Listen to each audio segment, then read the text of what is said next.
السلام علیکم۔ ایڈیسا کی شکست نے صلیبیوں کو اس قدر بدحواس کر دیا تھا کہ انہیں یروشلم کے ساتھ باقی عیسائی سلطنتیں بھی خطرات میں گھری نظر آ رہی تھیں۔ اس صورتحال کے پیش نظر عیسائی راہبوں نے گرجاؤں میں بڑی پرجوش تقریریں کیں، ان کی قومی غیرت کو للکارا اور مسلمانوں کے خلاف مذہبی جذبات بھڑکانے کی سخت ترین کوششیں کیں، مگر ان کی ہر تدبیر رائے گاں گئی۔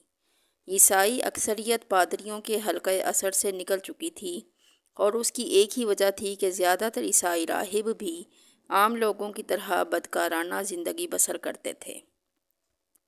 نتیجتاً صلیبیوں کے دلوں سے اپنے مذہبی پیشواؤں کا احترام ختم ہو چکا تھا۔ آخر عیسائی دانشمندوں کو ایک تدبیر سوجھی اور وہ اس غار میں پہنچے جہاں سینٹ برنارڈ اپنی عبادت میں مصروف تھا۔ آپ کون لوگ ہیں؟ 3 اجنبیوں کو اپنے سامنے پا کر سینٹ برنارڈ حیران ہو رہا تھا۔ اے عظیم راہب، ہم صلیب کے بندے ہیں اور آپ کو عیسائی قوم کی حالت زار سنانے آئے ہیں۔ ایک عیسائی دانشمند نے ریاکاری کے ساتھ اپنے لہجے کو پرسوز بناتے ہوئے کہا۔ عیسائیت کے نام پر سینٹ برنارڈ چونک اٹھا اور اس کے چہرے سے پریشانی کا رنگ جھلکنے لگا۔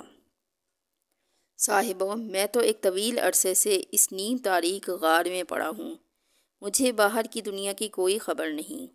آپ بتائیں کہ میری قوم پر کیا گزری ہے؟ سینٹ برنارڈ کی بات سن کر دوسرے عیسائی دانشمند نے بھی اپنی انتہائی عیاری کا مظاہرہ کیا اور رقت آمیز لہجے میں ایڈیسا کے عیسائیوں کی ذلت آمیز شکست کا حال سنانے لگا۔ یہ المناک واقعہ سن کر سینٹ برنارڈ کا سرخ و سفید چہرہ اذیت و کرب کے غبار سے ہلکا سیاہی مائل نظر آنے لگا تھا۔ میں ایک ناتواں راہب اپنے قوم کے کس کام آ سکتا ہوں؟ سینٹ برنارڈ ایک جذباتی انسان تھا۔ صلیبیوں کی ہلاکت و بربادی کی خبر سن کر اس کی آنکھوں سے نمی جھلکنے لگی تھی۔ اب آپ ہی صلیب مقدس کو مسلمانوں کی یلغار سے محفوظ رکھ سکتے ہیں۔ تیسرے عیسائی دانشمند نے پرسوز لہجے میں کہا۔ وہ کس طرح؟ سینٹ برنارڈ نے حیران ہو کر پوچھا۔ عیسائیوں کے دلوں پر مسلمانوں کی ایسی ہیبت چھائی ہے کہ وہ کسی طرح بھی ایڈیسا کی شکست کا بدلہ لینے پر آمادہ نہیں ہوتے۔ پہلے عیسائی دانشمند نے سینٹ برنارڈ کو الفاظ کے جال میں پھنسانے کی کوشش کی۔ میں اپنے ہم قوموں کا یہ خوف کیسے دور کر سکتا ہوں؟ سینٹ برنارڈ کی حیرت میں مزید اضافہ ہو گیا تھا۔ اب آپ کے وعظ و تقریریں ہی صلیبیوں کے سرد دلوں میں انتقام کی آگ بھڑکا سکتے ہیں۔ دوسرے دانشمند نے اپنی چال چلتے ہوئے کہا۔ عیسائی دنیا میں مجھ سے بڑے عیسائی راہب موجود ہیں، پھر میری کون سنے گا؟ سینٹ برنارڈ نے چند لمحوں کے سکوت کے بعد کہا۔ عیسائیوں کے تمام مقدس پیشوا اپنا اعتبار کھو چکے ہیں، اس لیے ان کی کوئی نہیں سنتا۔ تیسرے دانشمند نے دلیل پیش کرتے ہوئے کہا۔ سینٹ برنارڈ کچھ دیر تک گہری سوچ میں ڈوبا رہا، پھر عیسائی دانشمندوں سے مخاطب ہو کر بولا۔ میں برسوں سے گوشہ نشینی کی زندگی بسر کر رہا ہوں، چند لوگوں کے سوا مجھے کوئی جانتا تک نہیں، پھر میری تقریریں صلیبیوں کو کیا متاثر کریں گی؟ یہ کام آپ ہم پر چھوڑ دیں۔ پہلے عیسائی دانشمند نے انتہائی پرجوش لہجے میں کہا۔ عنقریب پوری عیسائی دنیا آپ کے روحانی مقام کو پہچان لے گی، بس ایک التجا ہے کہ آپ خاموشی کے ساتھ ہماری ہدایات پر عمل کرتے رہیں۔ عیسائی دانشمندوں نے کچھ ایسی دل فریب چالیں چلی تھیں کہ سینٹ برنارڈ کے دل میں نمود و نمائش کے جذبے نے دوبارہ کروٹ لی، اور وہ غار کے ایک نیم تاریک گوشے میں بیٹھ کر عیسائی دنیا کی روحانی قیادت کے خواب دیکھنے لگا۔ پھر وہ تینوں عیسائی دانشمند غار سے نکل کر فرانس کے چند امیر لوگوں سے ملے اور انہیں اپنے منصوبے کی تفصیلات بتائیں۔ صلیب کے تحفظ کی خاطر فرانسیسی امراء نے عیسائی دانشمندوں کو اپنی مکمل حمایت کا یقین دلا دیا۔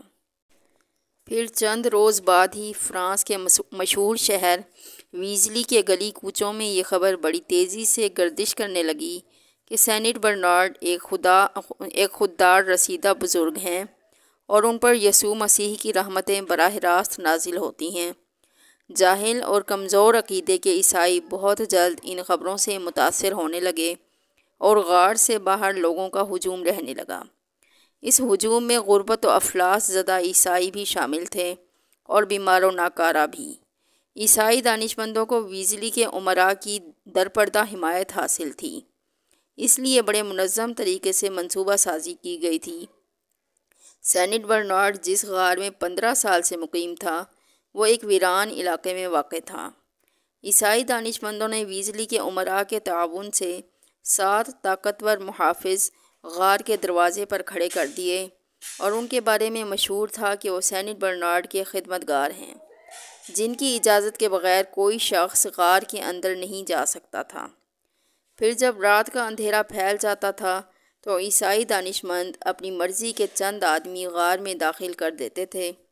دوسرے دن جب سورج کے اجالے میں ضرورت مندوں کی بھیڑ جمع ہو جاتی تھی تو اچانک ایک شخص چیختا ہوا غار سے برآمد ہوتا، سینٹ برنارڈ نے مجھے آنکھیں بخش دیں، میں پیدائشی اندھا تھا۔ دوسرا شخص یہ نعرہ لگاتا ہوا نکلتا تھا، سینٹ برنارڈ نے مجھے طاقت رفتار عطا کر دی، میں برسوں سے اپاہج تھا۔ غرض مختصر سے وقت میں یہ بات مشہور ہو گئی کہ سینٹ برنارڈ ایک باکرامت ولی ہیں۔ ان کی روحانی طاقت سے اندھوں کی آنکھیں روشن ہو جاتی ہیں، بہرے سننے لگتے ہیں اور لولے لنگڑے دوڑنے لگتے ہیں۔ عیسائی دانشمندوں کا منصوبہ زبردست کامیابی سے ہمکنار ہو چکا تھا اور فرانس کے لوگوں نے سینٹ برنارڈ کی روحانی عظمت کو دل سے تسلیم کر لیا تھا۔ پھر سینٹ برنارڈ کی شہرت اس قدر عام ہوئی کہ ایک دن شہنشاہ فرانس لوئس ہفتم بھی اس کے دیدار کو حاضر ہوا۔ عیسائی دانشمند اسی موقع کے انتظار میں تھے۔ انہوں نے ایڈیسا کی شکست کے حوالے سے ایک مذہبی اجتماع کا خصوصی انتظام کیا، جس میں ہزاروں صلیبیوں کے علاوہ ویزلی کے تمام امراء اور خود شہنشاہ فرانس لوئیس ہفتم بھی شریک ہوئے۔ جب طویل و عریض میدان شرکاء سے بھر گیا تو وہ تینوں دانشمند سینٹ برنارڈ کو لے کر مسند تک پہنچے۔ اس وقت سینٹ برنارڈ سیاہ عبا پہنے ہوئے تھا اور اس کے ہاتھ میں صلیب تھی۔ ویزلی کے امراء اور شہنشاہ فرانس سینٹ برنارڈ کے احترام میں کھڑے ہو گئے۔ سینٹ برنارڈ نے بڑے باوقارانہ انداز میں اپنا دایاں ہاتھ فضا میں بلند کیا۔ اس کا رخ ویزلی کے امراء اور شہنشاہ فرانس لوئیس ہفتم کی طرف تھا۔ پھر اس کے ہونٹوں کو جنبش ہوئی۔ سینٹ برنارڈ نے گرجدار آواز میں کہا، اہل صلیب پر خداوند خدا کی سلامتی ہو۔ پھر سینٹ برنارڈ مجمع عام کی طرف بڑھا اور ہزاروں صلیبیوں کو مخاطب کرتے ہوئے بولا، یسوع مسیح نے مجھے حکم دیا ہے کہ میں ان عیسائیوں کو خبردار کر دوں جو خواب غفلت کا شکار ہیں اور اپنے ریشمی بستروں پر پڑے گہری نیند سو رہے ہیں۔ یہ کہہ کر سینٹ برنارڈ چند لمحوں کے لیے خاموش ہو گیا۔ طویل و عریض میدان پر قبرستان جیسا سناٹا چھایا ہوا تھا۔ پھر سینٹ برنارڈ نے اس سکوت کو توڑتے ہوئے کہا، اس وقت سب سے بڑی عبادت یہ ہے کہ ارض مشرق کے عیسائیوں کی مدد دل و جان سے کی جائے۔ اگر صلیب کے نام لیوا اس وقت اپنے گھروں سے نہ نکلے تو وہ عنقریب یروشلم کو بھی گنوا بیٹھیں گے۔ پھر کیا باقی بچے گا؟ صرف مقدس باپ کا قہر اور مقدس بیٹے کی نفرت۔ تمہارے لیے کہیں کوئی جائے پناہ نہیں ہوگی، نہ اس دنیا میں اور نہ اس دنیا میں۔ سینٹ برنارڈ کی جذباتی تقریر نے عیسائیوں کو جھنجھوڑ کر رکھ دیا۔ وہ چیخیں مار کر رونے لگے۔ ابھی سینٹ برنارڈ کی تقریر مکمل نہیں ہوئی تھی کہ شہنشاہ فرانس نے اس کے ہاتھ سے صلیب لے لی اور پوری طاقت سے چیختے ہوئے کہا، میں صلیب کی قسم کھاتا ہوں کہ عماد الدین زنگی کے دونوں بیٹوں سیف الدین اور نور الدین سے ایڈیسا کی شکست کا شدید انتقام لوں گا۔ ادھر دوسری صلیبی جنگ کی تیاری پورے زور و شور کے ساتھ ہو رہی تھی اور ادھر سلطان نور الدین زنگی کے دربار میں ایک ایسا تکلیف دہ واقعہ پیش آیا کہ جس نے پورے شہر کو ہلا کر رکھ دیا۔ ایک دن سلطان کا دربار آراستہ تھا کہ 16-17 سال کی ایک حسین و جمیل لڑکی 2 محافظ سپاہیوں کے ساتھ زاروں قطار روتی ہوئی داخل ہوئی اور تخت کے قریب پہنچ کر فریاد کرنے لگی، سلطان عادل، مجھے انصاف چاہیے۔ لڑکی کے آنسوؤں اور دردناک لہجے نے سلطان نور الدین زنگی کو مضطرب کر دیا۔ اے قوم کی بیٹی، تیرے ساتھ کیا ظلم ہوا ہے، بیان کر۔ سلطان عادل، میں ظالم کا نام لیتے ہوئے ڈرتی ہوں۔ اچانک لڑکی کے چہرے پر خوف کے سائے لرزنے لگے۔ میرا مجرم آپ کے دربار کا ایک بااثر شخص ہے۔ مجھے اندیشہ ہے کہ کہیں یہ قربت و رسائی آپ کے انصاف میں خلل نہ ڈال دے۔ لڑکی کی بے باکانہ گفتگو سن کر دربار میں بیٹھے ہوئے امراء بھی پریشان نظر آنے لگے تھے، کیونکہ آج تک کسی سوالی نے اس طرح سلطان کو مخاطب نہیں کیا تھا۔ درباریوں کا خیال تھا کہ سلطان برہم ہو جائیں گے، لیکن سلطان نور الدین زنگی نے بے مثال ضبط و تحمل کا مظاہرہ کرتے ہوئے لڑکی سے کہا، میرے سردار خلیفہ حضرت ابوبکر صدیق رضی اللہ تعالی عنہ فرمایا کرتے تھے کہ تمہارا کمزور شخص میرے نزدیک قوی ہے جب تک میں اسے اس کا حق نہ دلا دوں، اور تمہارا قوی آدمی میرے نزدیک کمزور ہے جب تک اس کے ذمے جو حق ہے وہ اس سے نہ لے لوں۔ میں بھی خلیفہ کے اسی قول مبارک پر عمل پیرا ہونے کی کوشش کرتا ہوں۔ اگر اللہ نے مجھے توفیق بخشی تو میں تمہارا حق دلا کر رہوں گا، چاہے وہ دعویٰ میرے کسی قریب ترین عزیز کے خلاف ہی کیوں نہ ہو۔ جب لڑکی کو پوری طرح اطمینان ہو گیا تو وہ درباری امراء کی قطار کی طرف بڑھی۔ تھوڑی دیر کے لیے ہر امیر کو اپنے دل کی دھڑکنیں رکتی ہوئی محسوس ہونے لگیں۔ لڑکی چند قدم آگے بڑھ کر سلطان کے سپہ سالار نجم الدین ایوب کے سامنے ٹھہر گئی۔ پورے دربار پر سناٹا چھا گیا اور نجم الدین ایوب کی حالت غیر ہونے لگی۔ اسے سکتہ ہو گیا تھا۔ سالار نجم الدین ایوب کے بیٹے یوسف نے میرے ساتھ ایسی شرمناک زیادتی کی ہے کہ جسے بیان کرنے کا مجھ میں حوصلہ نہیں ہے۔ یہ کہہ کر لڑکی نے اپنا منہ چھپا لیا اور سسک کر رونے لگی۔ لڑکی کے اس انکشاف نے اہل دربار پر سکتہ طاری کر دیا تھا، اور نجم الدین ایوب کو تو یوں محسوس ہوا جیسے ارض شام شدید زلزلے کی لپیٹ میں ہے۔ شہر کی تمام عمارتیں اور گھر اس زلزلے سے محفوظ ہیں، لیکن اس کا اپنا وجود ہزاروں من مٹی کے نیچے دفن ہو چکا ہے۔ یہی حال اسد الدین شیر کو ہوا تھا۔ اس کی آنکھوں کے سامنے چند لمحوں کے لیے گہری تاریکی چھا گئی تھی۔ دونوں بھائی وحشت زدہ انداز میں اس حسین و جمیل لڑکی کی طرف دیکھ رہے تھے جو یوسف یعنی صلاح الدین کی بے راہ روی پر سلطان نور الدین زنگی سے سر دربار انصاف مانگنے آئی تھی۔ نجم الدین ایوب نے پہلے سلطان کی طرف اور پھر امرائے دربار کی جانب دیکھا۔ جہاں بعض سپہ سالار کو یوں محسوس ہوا کہ ہر آنکھ میں اس کے لیے لعنت و ملامت کا گہرا رنگ جھلک رہا ہے۔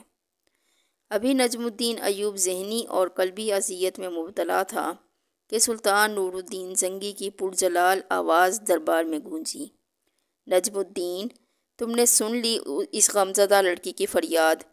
نجم الدین ایوب اپنی نشست پر کھڑا ہوا۔ ایک ایک حرف سن لیا سلطان عادل۔ شدت غم سے نجم الدین ایوب کی آواز لرز رہی تھی۔ یوسف کہاں ہے؟ سلطان نور الدین زنگی کے لہجے سے غیظ و جلال جھلک رہا تھا۔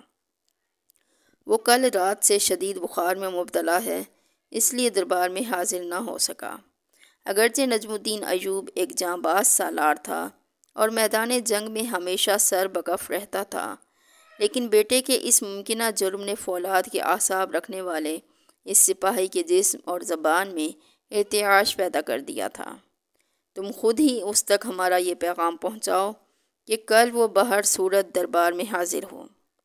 سلطان نور الدین زنگی کے غیظ و جلال میں مزید اضافہ ہو گیا تھا۔ اس سلسلے میں کوئی عذر قابل قبول نہیں ہوگا، چاہے اس کی جان پر ہی کیوں نہ بنی ہو۔ یہ کہتے ہوئے سلطان نور الدین زنگی اٹھ کھڑے ہوئے اور اس کے ساتھ ہی تمام حاضرین دربار بھی کھڑے ہو گئے۔ وہ غمزدہ لڑکی جس کا نام شاریہ تھا تیز قدموں سے سلطان نور الدین زنگی کے قریب پہنچی اور گریہ وزاری کرنے لگی۔ سلطان عادل، میں بھرے دربار میں اپنی روداد غم بیان نہیں کر سکوں گی۔ لڑکی، ہمیں بھی اس بات سے شرم آتی ہے کہ دختر قوم نامحرموں کے سامنے اپنی داستان علم بیان کرے۔ شاریہ سے خطاب کرتے وقت سلطان نور الدین زنگی کے لہجے سے اداسی جھلکنے لگی تھی۔ ہم تمہیں خلوت فراہم کریں گے کہ تم اپنے دل کی بات کہہ سکو اور عدالت کے تقاضے پورے ہو سکیں۔ اس کے ساتھ ہی دربار برخاست ہو گیا۔ وہ رات نجم الدین ایوب کے گھرانے پر بہت بھاری تھی۔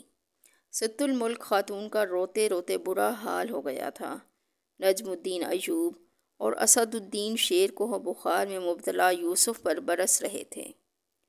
ہم نے اپنی عزت و آبرو اور جاہ و حشمت کی جس عمارت کو برسوں کی انتھک محنت کے بعد تعمیر کیا تھا، تو نے اسے ایک لمحے میں ڈھا دیا۔ بخار کی شدت سے یوسف کا چہرہ تپ رہا تھا، پھر بھی اس نے قوت ارادی کو بروئے کار لا کر سنبھلنے کی کوشش کی اور ادب کے اس روایتی لہجے میں باپ کو مخاطب کرتے ہوئے کہا، بابا محترم، میں بے قصور ہوں۔ میں نے ہر قدم پر اس بات کا خیال رکھا ہے کہ میری کسی لغزش سے باپ دادا کی عزت و توقیر میں کوئی کمی نہ آنے پائے۔ پھر اس لڑکی نے اپنی شرم و حیا کو بالائے طاق رکھ کر تجھ پر یہ الزام تراشی کیوں کی ہے؟ نجم الدین ایوب کے لہجے سے شدید غصہ جھلک رہا تھا۔ میں نہیں جانتا کہ اس عورت کو مجھ سے یہ شکایت کیوں پیدا ہوئی۔ صلاح الدین نے نہایت معصومانہ لہجے میں کہا، اگر تجھ پر یہ جرم ثابت ہو گیا تو پھر ہمارے عہد و منصب کا کیا ہوگا؟ ہمیں بھی ذلت و ندامت کے ساتھ معزول کیا جا سکتا ہے۔ اسد الدین شیر کوہ کا لہجہ سخت غضبناک تھا۔ اگرچہ وہ اپنے اس بھتیجے سے بے پناہ محبت کرتا تھا، لیکن اس سنگین صورتحال میں وہ بھی ہراساں نظر آ رہا تھا۔ صلاح الدین نے اپنی فطرت کے مطابق انتہائی ضبط و تحمل کا مظاہرہ کرتے ہوئے کہا، عم محترم، ایک شخص کے گناہ کا بوجھ دوسرے کے کاندھے پر ہرگز نہیں ہوگا۔ صلاح الدین نے قرآن کریم کی ایک آیت مقدسہ کا حوالہ پیش کیا، اگر میرا گناہ ہے تو اس کا بوجھ بھی میں خود ہی اٹھاؤں گا۔ نجم الدین اور اسد الدین شیر کوہ کو عجیب اذیت و کشمکش میں مبتلا تھے۔ جب وہ صلاح الدین کی استقامت دیکھتے تو انہیں یقین سا ہونے لگتا کہ ان کا بیٹا بے گناہ ہے، مگر جب انہیں اس غمزدہ لڑکی کی گریہ وزاری اور بے قراری یاد آتی تو صلاح الدین گنہگار نظر آنے لگتا۔ بڑے سنگین و اذیت ناک لمحات تھے جن سے شامی افواج کا سپہ سالار اور اس کے اہل خانہ بری طرح متاثر تھے۔ دوسری طرف سلطان نور الدین زنگی نے اپنے محل کے ایک مخصوص کمرے میں قاضی ابن ارسون اور اس لڑکی شاریہ کو طلب کر لیا تھا جو صلاح الدین کے خلاف مدعی تھی۔ لڑکی، اس وقت تم دربار شام میں نہیں، ایک ایسے خفیہ کمرے میں ہو جہاں میرے اور قاضی کے سوا تیسرا کوئی موجود نہیں ہے۔ سلطان نور الدین زنگی نے نہایت نرم لہجے میں شاریہ کو مخاطب کرتے ہوئے کہا، اب تم بے جھجک ہو کر اپنی روداد غم پوری تفصیل کے ساتھ بیان کر سکتی ہو۔ شاریہ نے انتہائی دقت آمیز لہجے میں کہنا شروع کیا، سلطان عادل، مجھے یوسف کی شاہ سواری بہت پسند تھی۔ میں نے اسے کئی بار آپ کے ساتھ چوگان کھیلتے دیکھا، پھر رفتہ رفتہ میری پسندیدگی بڑھتی چلی گئی۔ یہ کہتے کہتے شاریہ کے چہرے پر شرم و حیا کا ہلکا سا رنگ ابھر آیا اور اس نے سر جھکا لیا۔ آخر میں ایک دن یوسف کی محبت میں گرفتار ہو گئی اور اس کے سامنے اپنی محبت کا اظہار بھی کر دیا۔ یوسف نے بھی بھرپور انداز میں میری محبت کی پذیرائی کی۔ مجھے یقین تھا کہ وہ ایک لائق شاہ سوار کی طرح قابل اعتبار نوجوان بھی ہوگا۔ یہ کہہ کر شاریہ نے سر اٹھایا اور سلطان نور الدین زنگی کی طرف ہاتھ کے اشارے سے کہا، اور اس اعتبار کی وجہ آپ تھے سلطان عادل۔ ہم والی شام نے چونک کر کہا، وہ کس طرح؟ اس بات کی وضاحت کرو لڑکی۔ اس لیے کہ یوسف آپ کا مصاحب خاص ہے۔ شاریہ کی آنکھوں سے آنسو جاری تھے، مگر اس کے لہجے سے بہت زیادہ اعتماد جھلک رہا تھا۔ شاریہ نے ایک ایک لفظ پر زور دیتے ہوئے کہا، اور سلطان عادل ایک بے اعتبار شخص کو اپنا مصاحب خاص نہیں بنا سکتے۔ شاریہ کے لہجے میں اس قدر بے ساختگی تھی کہ سلطان نور الدین زنگی بھی اس بات سے متاثر ہوئے بغیر نہ رہ سکے۔ لڑکی، اس حسن زن کے لیے ہم تیرے شکر گزار ہیں۔ قاضی ابن ارسطون بار بار اپنی کرسی پر پہلو بدل رہے تھے۔ وہ اس واقعے کا انجام جاننے کے لیے مضطرب تھے، کیونکہ معاملہ ان کے شاگرد خاص یوسف کا تھا، مگر یہ حوالہ بھی غیر معتبر ٹھہرا۔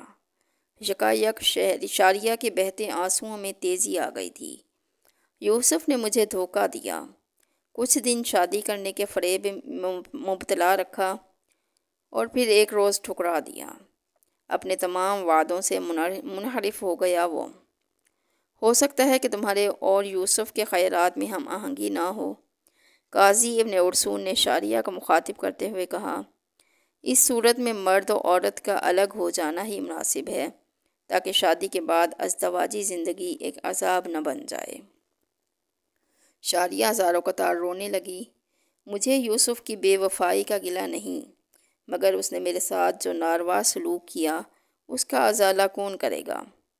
اس نے میری شدید محبت اور سادگی سے یہاں تک فائدہ اٹھایا کہ مجھے گناہ گار بنا ڈالا اور میرے چہرے پر کبھی نہ مٹنے والی سیاہی مل دی۔ سلطان نور الدین زنگی نے اس انکشاف پر کسی خاص رد عمل کا اظہار نہیں کیا، کیونکہ وہ پہلے ہی لڑکی کی روداد غم حاضرین دربار کے سامنے سن چکے تھے، مگر قاضی ابن ارسطون کے لیے یہ بات ناقابل یقین تھی، اس لیے وہ جوش اضطراب میں اٹھ کھڑے ہو گئے اور شاریہ کو مخاطب کر کے کہنے لگے، یوسف ایسا نہیں کر سکتا، میں اسے خوب جانتا ہوں، وہ ایک صاحب کردار نوجوان ہے، انتہائی پاک باز اور سنجیدہ، میں اس سے کسی ایسے شرمناک فعل کی توقع نہیں رکھتا۔ قاضی ابن ارسطون کا بیان سن کر سلطان نور الدین زنگی نے مداخلت کی، قاضی صاحب، آپ کا طرز گفتگو انصاف کے تقاضوں کی نفی کر رہا ہے۔